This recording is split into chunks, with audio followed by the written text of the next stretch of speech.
They started as children's toys, but now they reach more audiences than television, radio, and movies. They are, of course, video games. Half of all Americans between the ages of 12 and 55 play video games, often in highly social situations.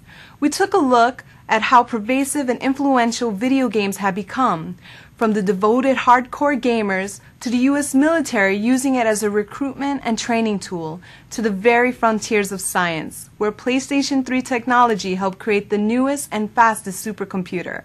It's all in the game, as they say, and for proof of their popularity, we went, of all places, to Times Square. 11:30 p.m.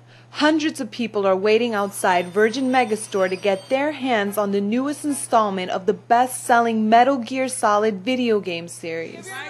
These were the first people online. So how long have you been waiting? Since 7 p.m. Since 7 p.m. last night. Japanese game designer Hideo Kojima is a rock star in the video game world. Fans worldwide adore Kojima's games for their high-definition graphics and complex storylines. They identify closely with the game's hero. When you play as Solid Snake, do you guys see yourselves as Solid Snake? I do. I see myself as Solid Snake and what I can do for the world. Hardcore fans like these are part of the reason that video games outsell other forms of entertainment like music and movies. 28-year-old Taylor Strait holds video game parties for adults at his stylish downtown apartment. Don't you think it's unusual to invite strangers into your home in New York City? I had a good experience with some other meetups, and I like the game. America's Army is a freely downloadable computer game developed by the military to reach out to young people. Captain Richard Gomez oversees U.S. Army recruitment at Fordham University in the Bronx. So right here, your basic training screen, and you have your marksmanship window up in the missions. While video games may lead people to war, they may also help soldiers to reacclimate to civilian life.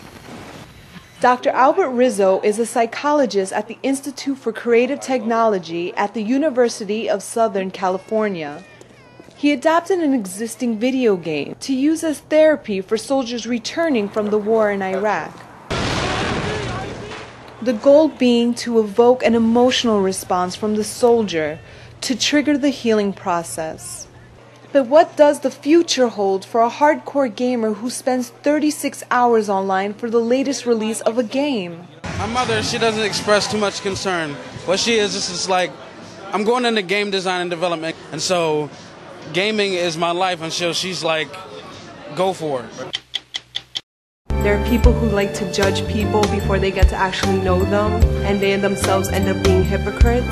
So there's plenty of people that you get to meet, interesting people in New York, that if you took that step further, you would see what's really behind them. The diversity of all 8 films, that they took different steps into everyone, that when you look at one, it's not like, oh, it's just like the first film. There was a range of emotions, a range of circumstances that the characters were put in.